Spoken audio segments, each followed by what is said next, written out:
Berenice, la desdicha es diversa. La desgracia cunde multiforme sobre la tierra, desplegada sobre el ancho horizonte como el arco iris. Sus colores son tan variados como los de este, y también tan distintos y tan íntimamente unidos. Desplegada sobre el ancho horizonte como el arco iris. ¿Cómo es que de la belleza he derivado un tipo de fealdad, de la alianza y la paz un símil del dolor? Pero así como en la ética el mal es una consecuencia del bien, así, en realidad, de la alegría nace la pena, o la memoria de la pasada beatitud es la angustia de hoy, o las agonías que son se originan en los éxtasis que pudieron haber sido. Mi nombre de pila es Segaus. No mencionaré mi apellido. Sin embargo, no hay en mi país torres más venerables que mi melancólica y gris heredad. Nuestro linaje ha sido llamado raza de visionarios y en muchos detalles sorprendentes, en el carácter de la mansión familiar, en los frescos del salón principal, en las colgaduras de los dormitorios, en los relieves de algunos pilares de la sala de armas, pero especialmente en la galería de cuadros antiguos, en el estilo de la biblioteca y por último, en la peculiarísima naturaleza de sus libros. Hay elementos más que suficientes para justificar esa creencia. Los recuerdos de mis primeros años se relacionan con este aposento y con sus volúmenes, de los cuales no volveré a hablar. Allí murió mi madre. Allí nací yo. Pero es simplemente ocioso decir que no había vivido antes, que el alma no tiene una existencia previa. ¿Lo negáis? No discutiremos el punto. Yo estoy convencido, pero no trato de convencer. Hay, sin embargo, un recuerdo de formas aéreas, de ojos espirituales y expresivos, de sonidos musicales, aunque tristes. Un recuerdo que no será excluido, una memoria como una sombra vaga, variable, indefinida, insegura, y como una sombra también en la imposibilidad de librarme de ella mientras brille el sol de mi razón. En ese aposento nací. Al despertar de improviso, de la larga noche de eso que parecía, sin serlo, la no existencia, a regiones de hadas, a un palacio de imaginación, a los extraños dominios del pensamiento y la erudición monásticos. No es raro que mirara a mi alrededor con ojos asombrados y ardientes, que malgastara mi infancia entre libros y disipara mi juventud en ensoñaciones. Pero sí es raro que transcurrieran los años y el cenit de la virilidad me encontrara aún en la mansión de mis padres. ¿Sí? Es asombrosa la paralización que subyugó las fuentes de mi vida. Asombrosa la inversión total que se produjo en el carácter de mis pensamientos más comunes. Las realidades terrenales me afectaban como visiones y solo como visiones, mientras las extrañas ideas del mundo de los sueños se tornaron en cambio, no en pasto de mi existencia cotidiana, sino realmente en mi sola y entera existencia. Berenice y yo éramos primos y crecimos juntos en la heredad paterna. Pero crecimos de distinta manera. Yo, enfermizo, envuelto en melancolía. Ella ágil, graciosa, desbordante de fuerzas. Suyos eran los paseos por la colina, míos los estudios del claustro. Yo, viviendo encerrado en mí mismo y entregado en cuerpo y alma a la intensa y penosa meditación. Ella, vagando despreocupadamente por la vida, sin pensar en las sombras del camino o en la huida silenciosa de las horas de algas negras. Berenice, invoco su nombre. Berenice. Y de las grises ruinas de la memoria, 1000 tumultuosos recuerdos se conmueven a este sonido. Ay, vívida, acude ahora su imagen ante mí, como en los primeros días de su alegría y de su dicha. Espléndida y sin embargo fantástica belleza. Oh sílfide entre los arbustos de Arnhem. Oh náyade entre sus fuentes. Y entonces, todo es misterio y terror, y una historia que no debe ser relatada. La enfermedad, una enfermedad fatal, cayó sobre ella como el simún, y mientras yo la observaba, el espíritu de la transformación la arrasó penetrando en su mente, en sus hábitos y en su carácter, y de la manera más sutil y terrible, llegó a perturbar su identidad. El destructor iba y venía, y la víctima, ¿dónde estaba? Yo no la conocía, o por lo menos yo no la reconocía como Berenice. Entre la numerosa serie de enfermedades provocadas por la primera y fatal, que ocasionó una revolución tan horrible en el ser moral y físico de mi prima, debe mencionarse como la más afligente y obstinada una especie de epilepsia que terminaba no rara vez en catalepsia. Estado muy semejante a la disolución efectiva y de la cual su manera de recobrarse era en muchos casos brusca y repentina. Entretanto, mi propia enfermedad, pues me han dicho que no debo darle otro nombre, mi propia enfermedad, crecía rápidamente, asumiendo por último un carácter monomaniaco de una especie nueva y extraordinaria que ganaba cada vez más vigor y al fin obtuvo sobre mí un incomprensible ascendiente. Esta monomanía, si así debo llamarla, consistía en una irritabilidad morbosa de esas propiedades de la mente que la ciencia psicológica designa con la palabra atención. Es más que probable que no se me entienda, pero temo en verdad que no haya manera posible de proporcionar a la inteligencia del lector corriente una idea adecuada de esa nerviosa intensidad del interés, con que en mi caso las facultades de meditación, por no emplear términos técnicos, actuaban y se sumían en la contemplación de los objetos del universo, aún en los más comunes. Reflexionar largas horas, infatigable, con la atención clavada en alguna nota trivial al margen de un libro o en su tipografía. Pasar la mayor parte de un día de verano absorto en una sombra extraña que caía oblicuamente sobre el tapiz o sobre la puerta. Perderme durante toda una noche en la observación de la tranquila llama de una lámpara o los rescoldos del fuego. Soñar días enteros con el perfume de una flor, repetir monótonamente alguna palabra común hasta que el sonido, por obra de la frecuente repetición, dejaba de suscitar idea alguna en la mente. Perder todo sentido de movimiento, de existencia física, gracias a una absoluta y obstinada quietud, largo tiempo prolongada. Tales eran algunas de las extravagancias más comunes y menos perniciosas provocadas por un estado de las facultades mentales, no único, por cierto, pero sí capaz de desafiar todo análisis o explicación.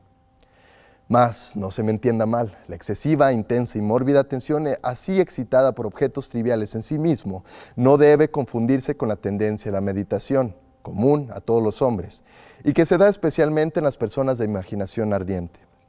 Tampoco era, como pudo suponerse al principio, un estado agudo o una exageración de esa tendencia, sino primaria y esencialmente distinta, diferente. En un caso, el soñador o el fanático interesado en un objeto habitualmente no trivial, lo pierde de vista poco a poco en una multitud de deducciones y sugerencias que de él proceden, hasta que al final de un ensueño colmado a menudo de voluptuosidad, el incitamentum o primera causa de sus meditaciones desaparece en un completo olvido. En mi caso, el objeto primario era invariablemente trivial. Aunque sumiera a través del intermedio de mi visión perturbada una importancia refleja y real, pocas deducciones, si es que aparecía alguna, surgían, y esas pocas retornaban tercamente al objeto original como a su centro. Las meditaciones nunca eran placenteras. Y al cabo del ensueño, la primera causa, lejos de estar fuera de vista, había alcanzado ese interés sobrenaturalmente exagerado que constituía el rasgo dominante del mal. En una palabra, las facultades mentales más ejercidas en mi caso eran, como ya les he dicho, las de la atención, mientras en el soñador son las de la especulación. Mis libros, en esa época, si no servían en realidad para irritar el trastorno, participaban ampliamente, como se comprenderá, por su naturaleza imaginativa e inconexa, de las características peculiares del trastorno mismo. Puedo recordar, entre otros, el tratado del noble italiano Coelius Secundus Curio, De Amplitudine Beati Regni Dei, la gran obra de San Agustín, La ciudad de Dios, y la de Tertuliano, De Carne Christi, cuya paradójica sentencia Mortus est Dei filius, credibili est quia ineptum est, et sepultas resurrexit, certum est quia impossibili est. Ocupó mi tiempo íntegro durante muchas semanas de laboriosa e inútil investigación. Se verá pues que arrancada de su equilibrio solo por cosas triviales, mi razón semejaba a ese risco marino del cual Ptolomeo Hefestión, que resistía firme los ataques de la violencia humana y la feroz furia de las aguas y los vientos, pero temblaba al contacto de la flor llamada asfódelo. Y aunque para un observador descuidado pueda parecer fuera de duda que la alteración producida en la condición moral de Berenice por su desventurada enfermedad me brindaría muchos objetos para el ejercicio de esta intensa y anormal meditación, cuya naturaleza me ha costado cierto trabajo explicar. En modo alguno era este el caso. En los intervalos lúcidos de mi mal, su calamidad me daba pena, y muy conmovido por la ruina total de su hermosa y dulce vida, no dejaba de meditar con frecuencia, amargamente en los prodigiosos medios por los cuales había llegado a producirse una revolución tan súbita y extraña. Pero estas reflexiones no participaban de la idiosincrasia de mi enfermedad y eran semejantes a las que en similares circunstancias podían presentarse en el común de los hombres. Fiel a su propio carácter, mi trastorno se gozaba en los cambios menos importantes, pero más llamativos, operados en la constitución física de Berenice, en la singular y espantosa distorsión de su identidad personal. En los días más brillantes de su belleza incomparable, seguramente no la amé. En la extraña anomalía de mi existencia, los sentimientos en mí nunca venían del corazón y las pasiones siempre venían de la inteligencia. A través del alba gris, en las sombras entrelazadas del bosque a mediodía y en el silencio de mi biblioteca por la noche, su imagen había flotado ante mis ojos y yo la había visto, no como una Berenice viva, palpitante, sino como la Berenice de un sueño.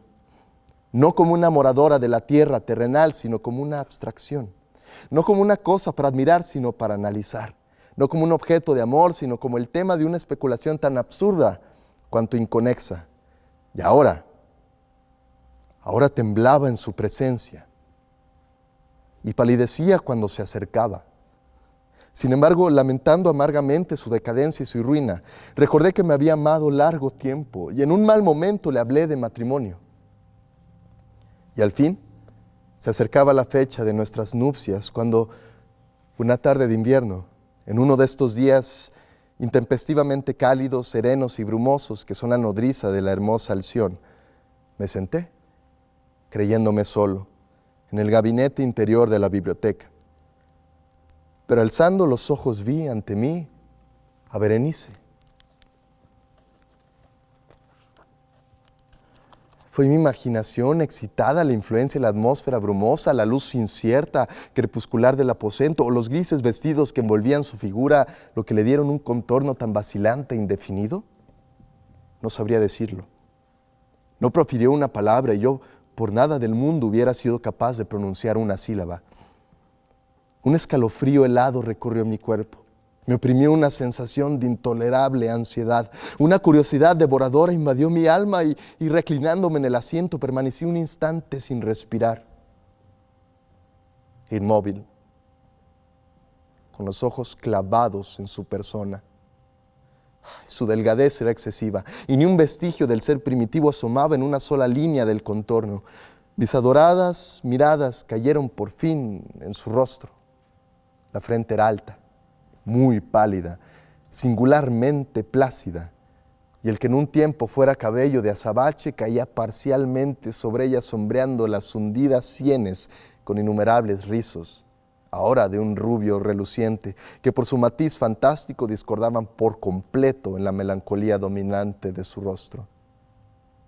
Sus ojos no tenían vida ni brillo, y parecían sin pupilas, y esquivé involuntariamente su mirada vidriosa para contemplar los labios, finos y contraídos. Se entreabrieron, y en una sonrisa de expresión peculiar los dientes de la cambiada Berenice se revelaron lentamente a mis ojos. Ojalá nunca los hubiera visto, después de verlos hubiese muerto. El golpe de una puerta al cerrarse me distrajo y, alzando la vista, vi que mi prima había salido del aposento. Pero del desordenado aposento de mi mente no había salido ni se apartaría el blanco y horrible espectro de los dientes. Ni un punto en su superficie, ni una sombra en el esmalte, ni una melladura en el borde hubo en esa pasajera sonrisa que no se grabara a fuego en mi memoria. Los vi entonces con más claridad que un momento antes. Los dientes estaban aquí y allí, y en todas partes, visibles y palpables, ante mí, largos, estrechos, blanquísimos, con los pálidos labios contrayéndose a su alrededor, como en el momento mismo en que habían empezado a distenderse. Entonces sobrevino toda la furia de mi monomanía y luché en vano contra su extraña e irresistible influencia. Entre los múltiples objetos del mundo exterior no tenía pensamiento sino para los dientes. Los ansiaba con un deseo frenético. Todos los otros asuntos y todos los diferentes intereses se absorbieron en una sola contemplación. Ellos eran los únicos presentes a mi mirada mental y en su instituible individualidad llegaron a ser la esencia de mi vida intelectual. Los observé a todas las luces, les hice adoptar todas las actitudes, examiné sus características, estudié sus peculiaridades, medité sobre su conformación, reflexioné sobre el cambio de su naturaleza, me estremecí al asignarles en mi imaginación un poder sensible y consciente, y aún, sin la ayuda de los labios, una capacidad de expresión mortal. Se ha dicho bien de Mademoiselle Salé que tout c'est pas étallant de sentiments. Y de Berenice yo creía con la mayor seriedad que tout c'est donc étallant des idées. Des idées. Este fue el insensato pensamiento que me destruyó. Des idées. Por eso era que los codiciaba tan locamente. Sentí que solo su posesión podía devolverme la paz, restituyéndome a la razón. Y la tarde cayó sobre mí y vino la oscuridad. Duró y se fue. Y amaneció el nuevo día. Y las brumas de una segunda noche se acumularon y yo seguía inmóvil, sentado en aquel aposento solitario, y seguí sumido en la meditación y el fantasma de los dientes mantenía su terrible ascendiente, como si, con la claridad más viva y espantosa, flotara entre las cambiantes luces y sombras del recinto. Al fin, irrumpió en mis sueños un grito como de horror y consternación. Y luego, tras una pausa, el sonido de turbadas voces, mezcladas con sordos lamentos de dolor y pena. Me levanté de mi asiento y abriendo de par en par una de las puertas de la biblioteca, vi en la antecámara una criada deshecha en lágrimas, quien me dijo que Berenice ya no existía. Había tenido un acceso de epilepsia por la mañana temprano y ahora al caer la noche, la tumba estaba dispuesta para su ocupante y terminados los preparativos del encierro. Me encontré sentado en la biblioteca y de nuevo solo. Me parecía que acababa de despertar de un sueño confuso y excitante. Sabía que era medianoche y que desde la puesta del sol, Berenice estaba enterrada. Pero del melancólico periodo intermedio no tenía conocimiento real, o por lo menos definido. Sin embargo, su recuerdo estaba repleto de horror. Horror más horrible por lo vago, terror más terrible por su ambigüedad. Era una página atroz en la historia de mi existencia, escrita toda con recuerdos oscuros, espantosos, ininteligibles. Luché por descifrarlos, pero en vano, mientras una y otra vez, como el espíritu de un sonido ausente, un agudo y penetrante grito de mujer parecía sonar en mis oídos. Yo había hecho algo. ¿Qué era? Me lo pregunté a mí mismo en voz alta, y los susurrantes ecos del aposento me respondieron. ¿Qué era? En la mesa a mi lado ardía una lámpara y había junto a ella una cajita. No tenía nada de notable y la había visto a menudo, pues era propiedad del médico de la familia. Pero ¿cómo había llegado allí a mi mesa y por qué me estremecía al mirarla? Eran cosas que no merecían ser tenidas en cuenta. Y mis ojos cayeron, al fin, en las abiertas páginas de un libro y en una frase subrayada.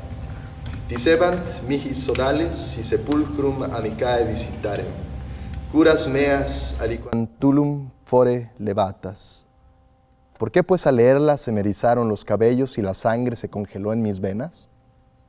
Entonces sonó un ligero golpe en la puerta de la biblioteca y pálido como un habitante de la tumba entró un criado de puntillas. Había en sus ojos un violento terror y me habló con voz trémula, ronca, ahogada. ¿Qué dijo? Oí algunas frases entrecortadas. Hablaba de un salvaje grito que había turbado el silencio de la noche, de la servidumbre reunida para buscar el origen del sonido, y su voz cobró un tono espeluznante, nítido, cuando me habló, susurrando de una tumba violada, de un cadáver desfigurado, sin mortaja, y que aún respiraba, aún palpitaba, aún vivía. Señaló mis ropas, estaban manchadas de barro, de sangre coagulada. No dije nada. Me tomó suavemente la mano, tenía manchas de uñas humanas, Dirigió mi atención a un objeto que había contra la pared. Lo miré durante unos minutos. Era una pala. Con un alarido salté hasta la mesa y me apoderé de la caja, pero no pude abrirla. Y mi temblor se deslizó de la mano y cayó pesadamente y se hizo añicos.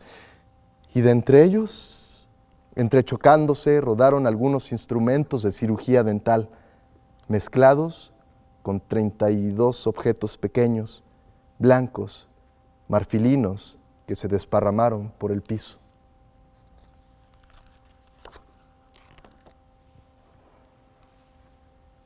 Esto fue Berenice.